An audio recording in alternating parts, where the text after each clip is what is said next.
Backnya City dituduh melakukan pemerkosaan. Ya.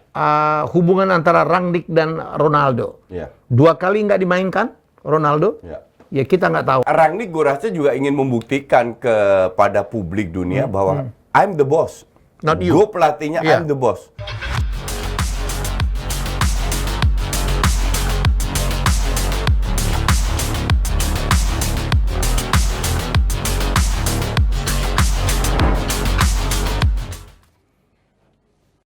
Oke, kita jumpa lagi dalam bukan bincang bola biasa.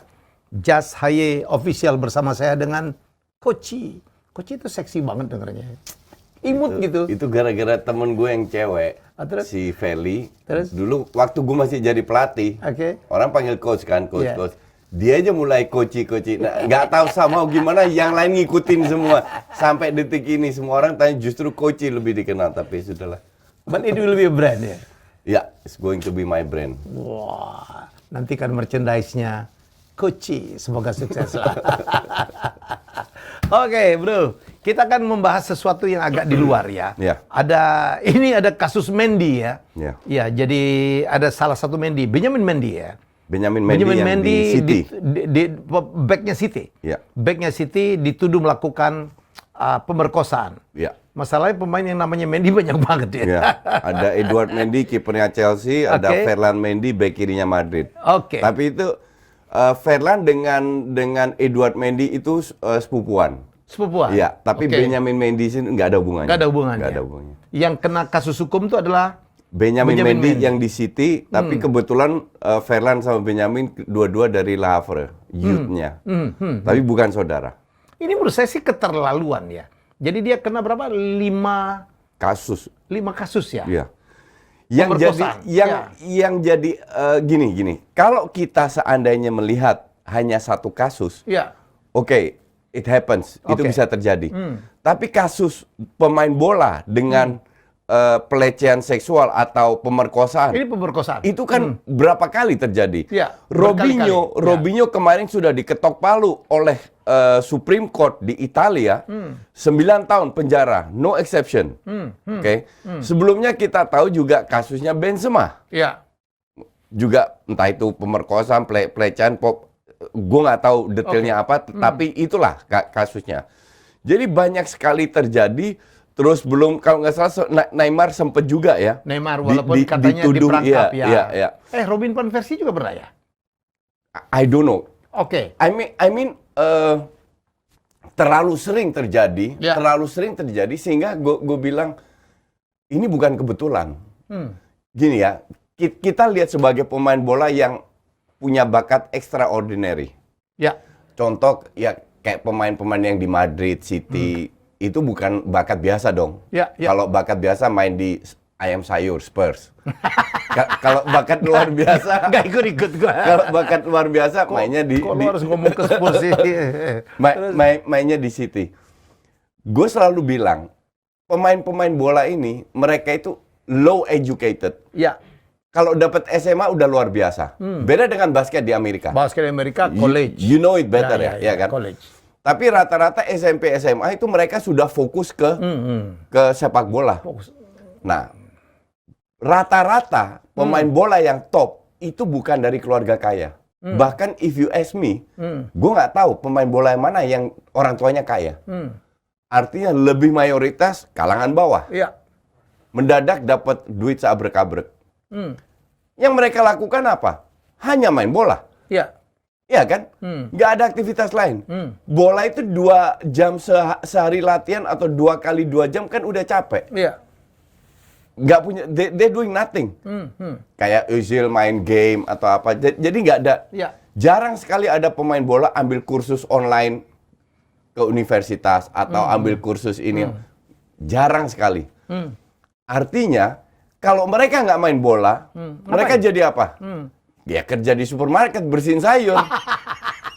Ya kan? Ini kunci banget. Oke. Ini gue tidak merendahkan, but it happens. Iya, iya. It happens. Gue masih ada kenal berapa kasus di mana youth-nya bagus, patah kaki, selesai. Selesai karir bolanya, akhirnya kerja. Barry Van Arle, Barry back Van Arle, kirinya back kanannya timnas Belanda waktu juara Eropa. Tahu setelah pensiun kerja belas apa? Jadi apa? Tukang pos. Tukang pos. Real sampai dia pensiun. Karena mereka nggak tahu harus diapain dengan duit. Karena background pendidikannya nggak ada ya. Jadi kasus kayak begini, somehow gue pikir, ya kalau duit gue banyak, gue masih muda, nggak punya istri, nggak punya apa, terus nggak tahu harus ngapain, ya ujungnya gitu. Salah kenalan, salah pergaulan, ke klub. You have to spend your money kan? Dengan temen-temennya, oke, traktir gue dong, oke, klub. Datanglah cewek-cewek yang ingin memanfaatkan, tapi juga ada yang mau nyari duit juga ya. Ada yang mau nyari duit juga, kasusnya Neymar. Tapi kadang cewek ini memang nggak ada niat jahat. Dikira semua cewek yang ke klub niatnya jelek. Padahal banyak sekali, mayoritas dari wanita yang ke klub mereka punya having fun aja. Terjadi kasusnya, ya Robinho seperti itu kasusnya. Sekarang dengan Benjamin Mendy. Dan nggak sekali, 5 kali, ini bukan kebetulan. Ini hobi nih. Kita masih ingat Pangeran Andrew kan? Yang baru-baru di strip off title-nya. Satu kasus loh. Dan itu lama banget udah. Ini 5 kasus. 5 kasus. Gue yakin dia pasti kena. Entah itu dengan 1 kasus, 2, 3. Karena belum diketok palu, jadi kita tidak bisa menuduh dia. Oke? Tapi feeling gue dia akan kena. Sama kayak kasus Robinho, itu Supreme Court Italia sudah ketok palu, nggak ada cerita, 9 tahun. Apakah Robinho akan masuk penjara? Tidak, karena Brazil tidak pernah mengekstradisikan warganya, apalagi ke Italia, untuk masuk penjara. Jadi feeling gue, Robinho nggak kemana-mana, asal liburannya jangan ke negara di mana Italia punya ekstradisi, bisa ditangkap. Itu. Oke, that's it, bro. Ya. Wow. Oke, dan sekali lagi yang lucu, karena banyak sekali pemain yang bernama Mendy, mirip-mirip lagi, ada yang sepupuan, jadi satu Mendy ini melakukan kesalahan, Mendy yang lain kena. Iya. Padahal Edward Mendy lagi bagus banget nih, bro. Padahal bukan saudara. Iya, bukan saudara. Namanya juga netizen, kalau emosi sudah lihat kasus yang baru-baru aja, exco PSSI. Padahal beberapa yang dikatakan itu benar, fakta, data. Tetap aja dihajar sama netizen. Kalau netizen udah emosi ya repot. Ya, Maha benar netizen dengan jari jemarinya. Iya, betul. Ya. Dan ini yang sekarang terjadi, dan gue setuju banget lah. Gue setuju banget bahwa sepak bola itu lu hanya sebuah profesi. Sama kayak kita. Ya. Gue 14 tahun siaran di TV sebagai komentator. Orang tahu Justin sebagai komentator bola. Di mana-mana gue disamperin. Terus apa yang membuat gue istimewa hanya karena gue siaran bola? Nothing. Hak dan kewajiban gue sama dengan rakyat yang lain. Jadi jangan merasa lu hebat karena lu duit lu banyak, lu tampil di TV, lu public figure. Jangan lu merasa mendapatkan privilege. Itu gue nggak setuju banget. Makanya kasus ini akan menjadi pelajaran buat pemain-pemain bola lain yang masih muda, yang belum menikah, yang duitnya banyak. Coba lu pikir lagi deh sebelum termasuk di Indonesia. Hal yang di Indonesia. Termasuk di Indonesia. Dan kita juga ada kasus, kita nggak usah ngomong lah ya. Tapi kembali ke sana, saya pikir ya saya setuju coach, karena memang begitulah ya, pemain-pemain profesional duitnya banyak, gila loh. Ada yang dibayar 100.000 pound seminggu. Per minggu loh. Per minggu loh. Zaman sekarang, Bung, ngabisin juga susah lah. 200-300 ribu per minggu itu bukan exception. Biasa. Banyak sekali pemain yang dapat segitu. Let's say 200.000 itu 4 miliar seminggu loh. Iya. Seminggu 4 miliar, betul. Itu udah biasa. Ngabisin mana gitu. Jadi kalau mereka akhirnya ada yang iseng ya. Iya. Tapi kalau karena kasus gini, kita bingung juga. Kayak Mendy ini kan, dia beda dengan pemain Inggris yang mungkin masih bisa diprotek dengan keluarganya. Oke? Dia sebagai pemain profesional, mungkin usia 18-19, masih tinggal dengan orang tuanya. Kalau pemain-pemain muda yang dari luar Inggris, datang ke Inggris, kan dia masuk sendiri. Di apartemen sendiri, dapat mobil mewah, dapat ini apa. Kalau OKB, nggak bisa, you cannot cope with your, Dan pemain Inggris mungkin lebih agak educated ya. Mungkin. Dulu kan susah juga. Dan gue masih ingat banyak sekali kan pemain usia 16, 17, 18 sekarang udah dicaplok-caplokin sama klub-klub Inggris. Kita ingat dulu yang agak bandel dengan masalah perempuan kan Wayne Rooney ya bro ya. Berkali-kali ya. Tapi masih selamat ya Tapi Wayne untungnya Rooney ya. itu dari usia muda sudah pacaran sama istrinya sekarang, sama si Iya. Colin ya kalau nggak salah Iya, namanya. tapi selingkuhnya kan kemana-mana tuh. Iya. Ya jadi ya that's him. Kadang-kadang orang di balik kejeniusan tuh ada begitu-begitu kata orang. Ya, dan pemain NBA juga banyak, Bro. Karena saya tahu, saya lebih paham NBA ya. Iya. Mereka 82 game bermain regular season, artinya sekitar 41 game away. Berminggu-minggu mereka kadang-kadang nggak Keluar. pulang ke Iya, rumah. iya, iya. Habis itu mereka ke klub. Ya saya dulu kan Iya. berapa kali siaran langsung dari sana. Habis itu mereka minum-minum di mana. Dan itu cewek-cewek memang ngumpul mengejar Iya, mereka. Iya. Iya. Karena mereka ngetop, Ya. seleb, plus duitnya banyak. Dulu ada kontroversi di NBA, Bro. Ada Will Chamberlain, itu ngakunya tidur dengan 1.000 wanita tuh. Ada yang cuma dibayar pakai sepatu doang tuh. Nggak tahu. Oke. Tapi Edward Mendy mendapatkan penghargaan dari FIFA ya, Bro. Ya, dan layak. Karena yang dinilai oleh FIFA kan one calendar year. Which is 2021 kan. Dan dia memang performanya bagus. Ya. Bagus semenjak pada saat dia menggantikan Courtois kan ekspektasi orang sangat tinggi. Ya. Dan dia memenuhi itu. Memenuhi itu sampai bisa dibilang mungkin mulai dari Desember dia mulai menurun. Sampai sekarang. Jadi banyak bikin Tapi kesalahan. one calendar year sih Tapi still buat okay. satu kalender year gue setuju. Dan FIFA Award itu lebih objektif dibandingkan Ballon d'Or. Ya, karena coach dari semua timnas Ya. punya suara, kapten timnas punya suara, fans punya suara, dan juga wartawan, selected wartawan. Tidak seperti Ballon d'Or ya. Tidak seperti Ballon Jadi d'Or. termasuk akhirnya kontroversi di Ballon d'Or kenapa Lewandowski kok kalah gitu ya. Iya. Dari lagi-lagi kita harus menyebut tanpa mengurangi rasa hormat dengan kehebatan Messi, tapi betul. orang banyak mengatakan untuk tahun kemarin itu mestinya Lewandowski Gue lebih juga bilang berat. Lewandowski. Iya. Gue juga bilang Lewandowski itu layak dapat dan memang dia menang. Apakah ini hiburan untuk Lewandowski, Bro? Iya. Karena dia dikalahkan kalah di Ballon d'Or. Ya, sekarang tinggal kita lihat image-nya itu lebih besar Ballon d'Or atau FIFA punya.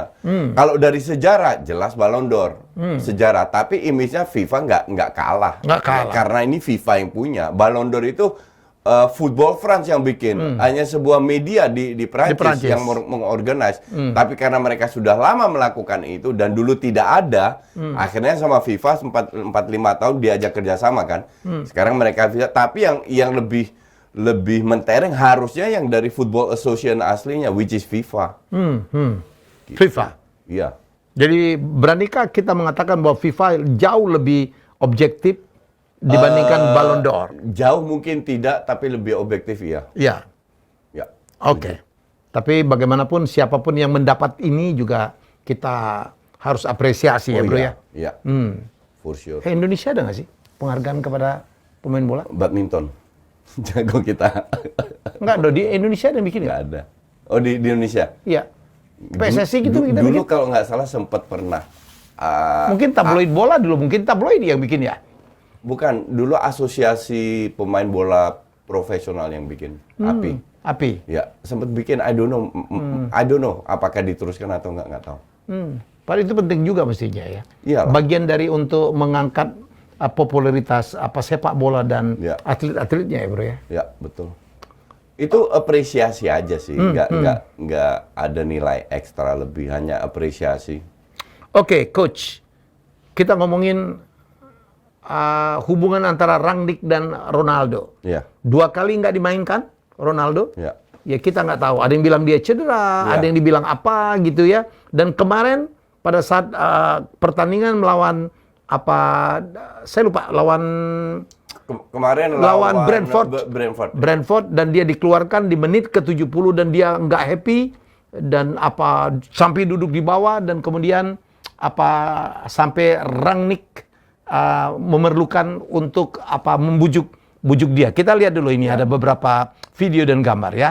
Oke, Ronaldo digantikan oleh Harry Maguire. Ya, dari 4-3-3 atau 4-2-3-1 mereka bermain akhirnya 5 back. 5-3-2. Ya. Satu ini hak prerogatif pelatih Ya. menurunkan siapa. Oke. Kedua, Rangnick gue rasa juga ingin membuktikan kepada publik dunia bahwa I'm the boss. Not you. Gue pelatihnya, Yeah. I'm the boss. Not Ronaldo. Sebesar-besarnya lu tetap hanya pemain. Iya. Satu itu. Nah, bahwa Ronaldo ngambek, Dia wajar juga lah ya.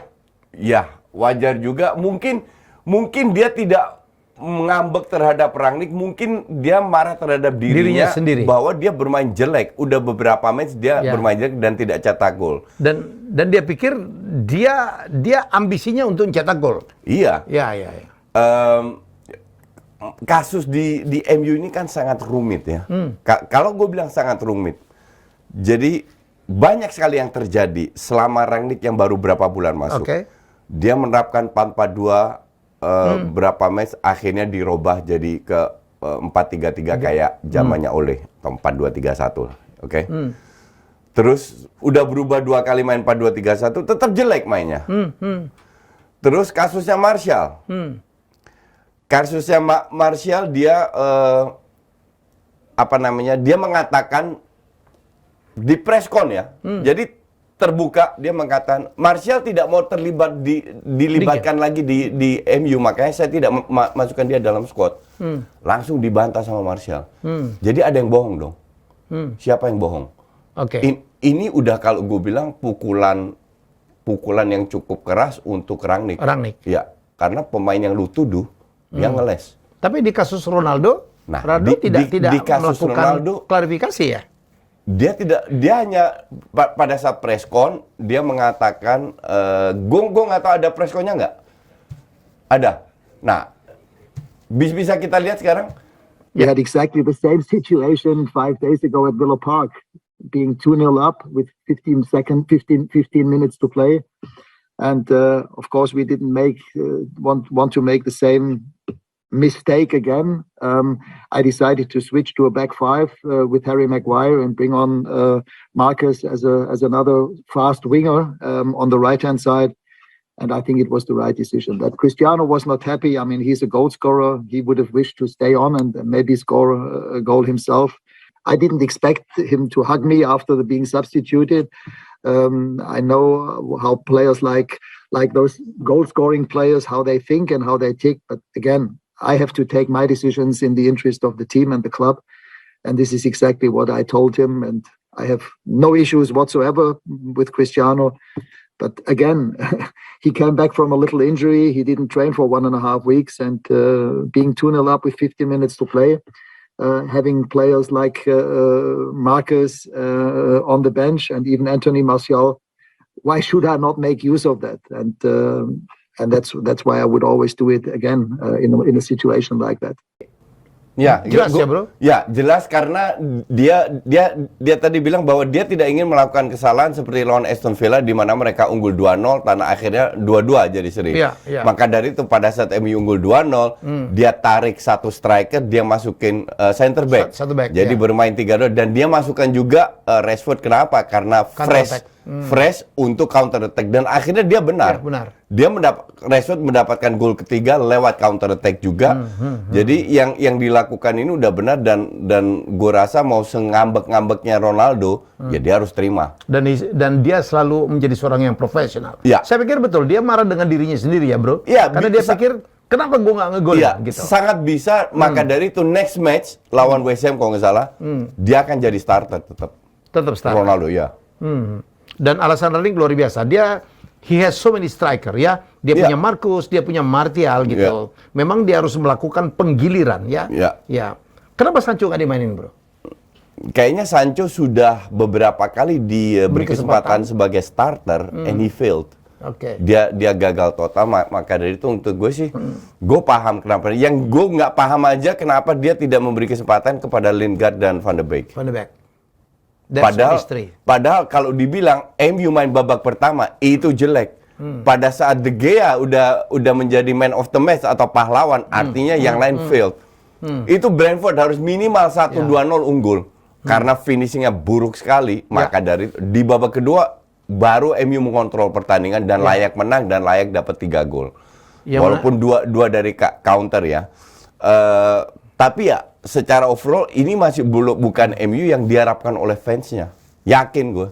Yang menarik bro, kan ada yang mengatakan masuknya Ronaldo merusak permainan MU dan membuat beberapa pemain outperform dan termasuk Bruno. Bruno kan agak turun ya apa assist-nya, golnya kan Ronaldo. It's not because of Ronaldo. It's not gini. Posisi Ronaldo itu ada di depan, di mana seorang striker, contoh Lukaku, butuh supply. Gue masih inget, gue lupa match mana ya, di mana Bruno disubkan, dia masuk di menit 70-an, hanya Bruno yang bisa memberikan assist ke Ronaldo. Kalau enggak, siapa lagi yang bisa memberikan assist? Karena Rashford, Greenwood, Sancho nggak bisa diandelin. Mereka terlalu egois. Mereka sangat egois bahkan. Itu udah di dalam beberapa match terbukti bahwa lu bisa passing tapi lu shooting. Sudut sempit pun dipaksa shooting. Nah jadi yang bisa supply cuman Ronaldo. Tapi gue paham juga kenapa dia nggak puas. Karena dia tidak punya, dia tidak mendapatkan passing atau end passing selayaknya seorang striker dapatkan. Jadi ini bukan masalah, justru gue bilang ini masalah egonya Rashford sama Greenwood, bukan Ronaldo dan juga bukan Bruno. Tapi Bruno waktu Ronaldo tidak main bisa 2 gol lawan Aston Villa dan kemarin juga 1 assist dilahirkan setelah Ronaldo keluar. Iya, oke, betul. Cuman kan kita tidak bisa mengeneralisir ya. Matematikan sepak bola. Seperti itu. Jadi kebetulan aja. Cuman pada saat Ronaldo cedera, 2-3 match nggak main, Bruno main jelek juga kok. Jadi nggak ngaruh sama sekali. Gitu. Oke, bro, kita ke Erling Haaland. Wow. Yeah. Ini kan bintang yang paling dinanti-nanti. Apakah stay di Dortmund? Apakah akan dilepas dan kalaupun dilepas ke tim mana? Sebenarnya ada 2 bintang yang dinanti-nanti ya, yaitu Mbappe sama Haaland. Yes. Yang ketiga yang kemungkinan hengkang juga itu Paul Pogba. Oke? Ya. Gua anggap juga ini termasuk masih pemain hebat, termasuk top 3. Tapi memang Mbappe ini kan udah jelas, kasusnya udah jelas. Gua nggak mau perpanjang karena kemungkinan besar gua akan ke Madrid. Sama PSG nggak dilepas. Musim lalu udah ditawarin 100 juta nggak dilepas sama PSG karena PSG masih punya keyakinan dia akan stay. Oke, ini case close, case udah jelas. Haaland nggak jauh beda lah. Dia masih punya kontrak sampai 2023 kalau nggak salah, 24 ya. 24. Ya, at least masih lama lah. Ya. 2023 ya. Ya, sementara dia bisa keluar kan. Dia bisa keluar dengan Release clause lebih murah. Release clause-nya lebih murah karena katanya yang gue baca, I don't know if it's true or not, karena ini berdasarkan media mainstream, katanya 75 juta. Oke. Nah, sekarang si manajemen Dortmund memberi tekanan kepada Haaland bahwa ya lu harus yang bikin lucu, Haaland ini gue denger sini dalam press con loh. Dia diinterview oleh wartawan, dia katakan, ya gue harus ambil keputusan dalam berapa hari, either gue stay atau gue pergi. Dan itu langsung besoknya dibantah oleh manajemen sama Dortmund. Manajemen Dortmund bilang, enggak, kita nggak pernah beli tekanan seperti itu, dan Haaland sangat tahu happy di Dortmund, ya kita lihat aja. Gitu. Jadi untuk gua agak aneh. Kalau dia pergi kan juga nggak winter break ini, baru musim depan. Jadi agreement-nya mungkin dari sekarang. Agreement dari sekarang. Keluarnya tapi agak aneh juga. Kecuali dia free transfer. Kayak Dembele. Dembele free transfer, Barca juga bilang, gue udah beli lu 120 juta, gue nggak mau lepas gratis dong. Makanya sekarang lu tanda tangan perpanjang, atau lu keluar. At least gue dapet duit sedikit. Iya kan? Kalau Haaland kan nggak. Dia mau pergi nggak pergi tetap masih ada kontrak. Makanya ini tekanan dari Dortmund agak aneh. Dan gue nggak yakin buat apa Haaland bohong sekarang. Nggak ada guna kan. Nah sementara si agennya Mino Raiola itu kan punya network luas sekali. Dia dekat dengan Laporta. Dari dulu dekat. Maka dari itu gue bilang ada kemungkinan Haaland bahkan gue lebih yakin Haaland ke Barca daripada ke Madrid atau ke Chelsea atau ke MU. ke MU karena manajemen MU apalagi Alex sangat gak suka sama Mino. Alex nggak mau ketemu Mino. Ya. Ini orang memang bajingan bro ya. Gue dengar harga Haaland memang boleh aja ya 75 juta euro atau apa gitu. Tapi Fee-nya agen. fee-nya Fee dan bapaknya. fee bapaknya, fee-nya Mino minta Ya, semua. ya. Jadi katanya itu berapa triliun gitu. Ini juga akan Nggak, menyulitkan. dia minta 20 kalau nggak salah. 20 juta untuk Mino, 20 juta untuk Alf Inge Haaland, bapaknya. Nggak make Aneh sense banget. juga.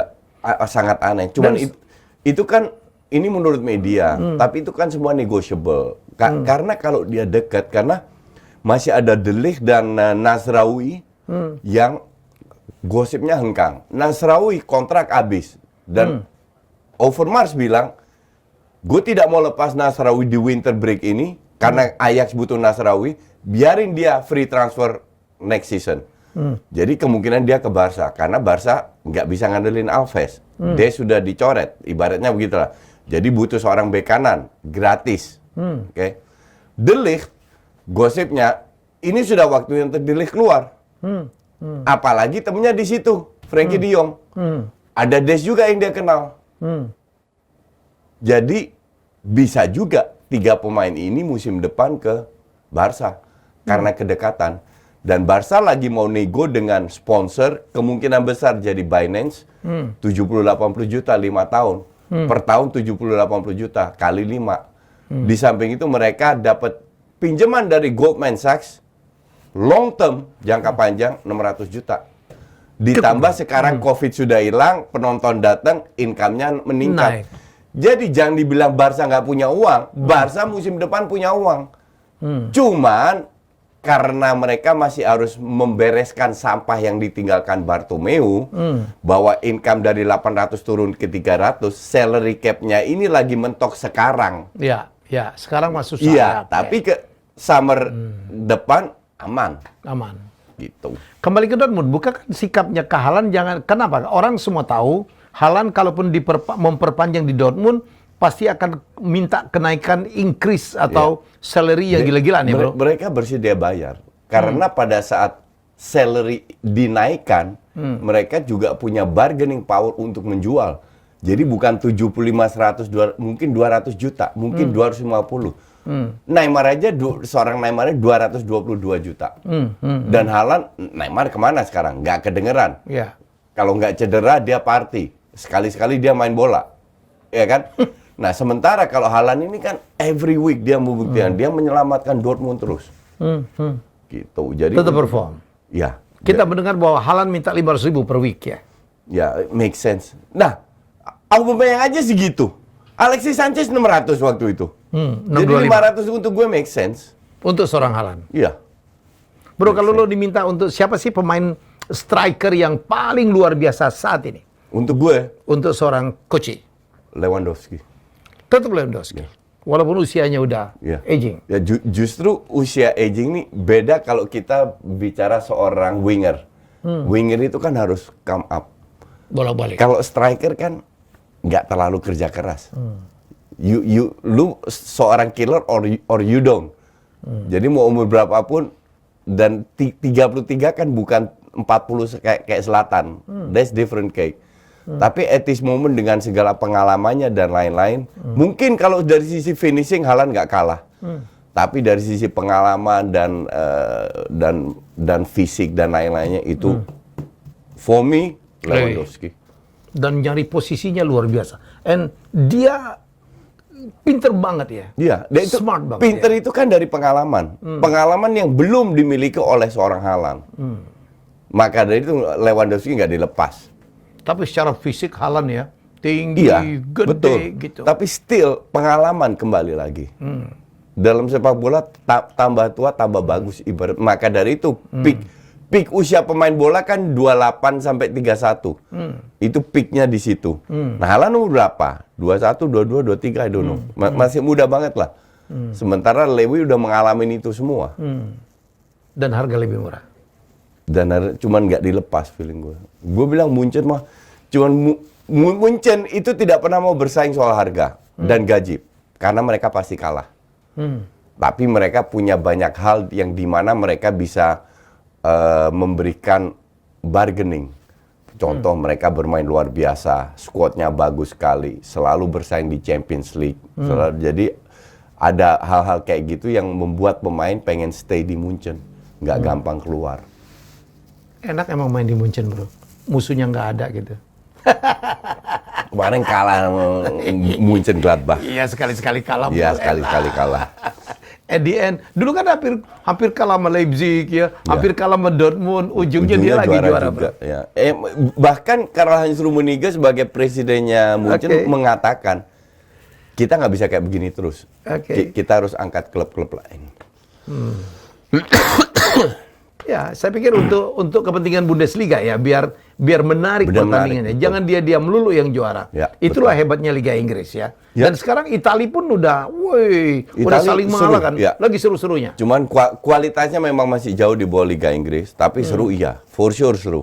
Saya pikir Serie A-nya yang harus berbenah ya, untuk meningkatkan komersial dan sebagainya. Klubnya juga, karena kalau lihat klub sekarang mereka ambil pemain afkiran dari IPL. Ya karena revenue juga kecil, Pak. Iya, karena nggak punya stadion sendiri juga. Nggak punya stadion sendiri. Jadi TV rights-nya TV rights-nya kecil banget. Sooner or later menurun. Nah, Serie A ini kan kita kenal sebagai mainannya konglomerat dulu. Setelah krisis di Eropa, konglomerat tumbang satu persatu.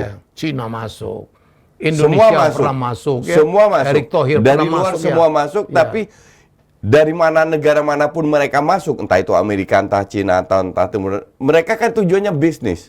Nah, ini yang mereka kelola sekarang dan itu butuh waktu untuk membuat ini sebagai bisnis mesin, di mana mereka tidak hanya invest, tapi juga mendapatkan imbalan lebih besar.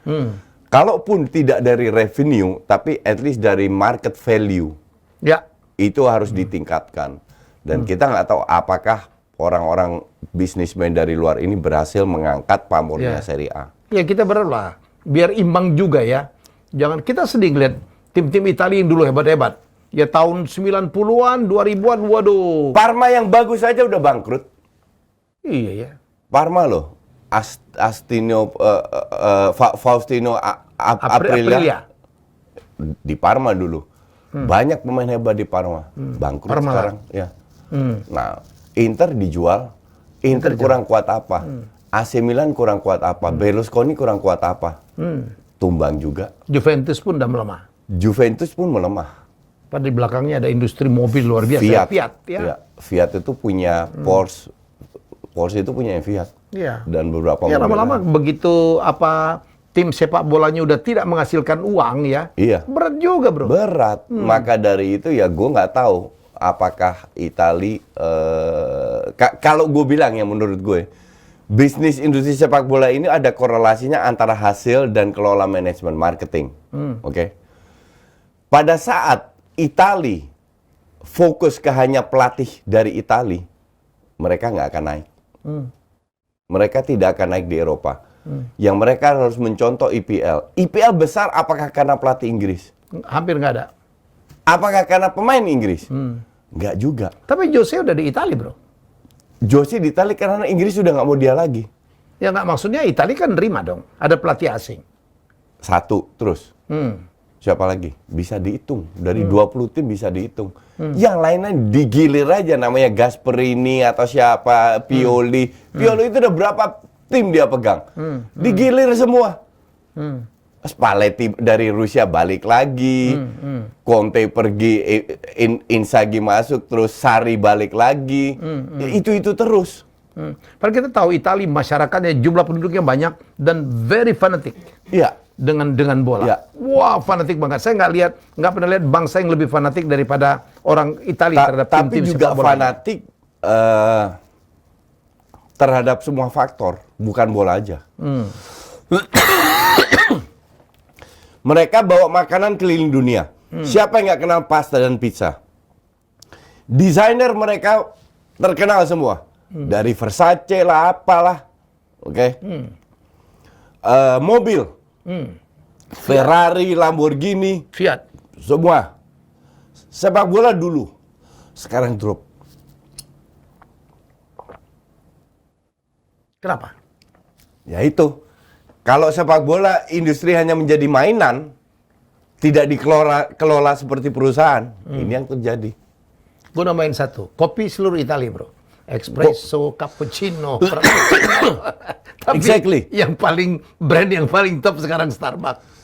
Jadi Italia itu banyak yang dibanggakan orang Italia, termasuk sepak bola. Tapi mereka nggak realistis. Sepak bola yang lu mainkan itu udah old school. Dan terbukti di Eropa keteteran. AC Milan rank 2. Grup aja nggak lolos loh. Inter lolos karena grupnya lemah. Ntar ketemu Liverpool. Mau lihat bisa ngelawan nggak lo? Liverpool kirim SSB-nya aja ke Milan. Kalah tuh AC Milan. Tapi Piala Eropa masih juara bro. Juara 2 kali penalti. Semifinal dan final. Adu penalti. Adu penalti. Termasuk mengalahkan Inggris terakhir ya. Spanyol dan Inggris. Artinya faktor luck-nya gede. Mereka bisa bermain bagus. Tapi untuk bisa naik ke top level, you should change your coach. Di klub. Iya juga ya. Pegang omongan gue. Kita akan buktikan omongan Koci. Kadang-kadang orang ini saya nggak tahu pandit atau dukun. Oke, thank you Coach. Kita minggu depan kita akan dapat berita-berita yang lebih menarik lagi ya. Udah ada liga kan minggu lalu FA kan. Jadi sekarang liga udah dimulai, Barca udah main, Arsenal, MU dan lain-lain. Ya kita lihat. Semoga ada pertandingan seru lah. Gitu. Oke, dan kita berharap Liga 1 Indonesia tetap juga berjaya. Jangan lupa terus nonton Bola Plus 62, yaitu ya menarik lah. Jadi dan jangan juga nanya kenapa Koci tidak membahas tentang apa Liga 1. Kita udah bagi coupling, ya Koci ya. Dan gua nggak pernah nonton. Apa yang mau dibahas?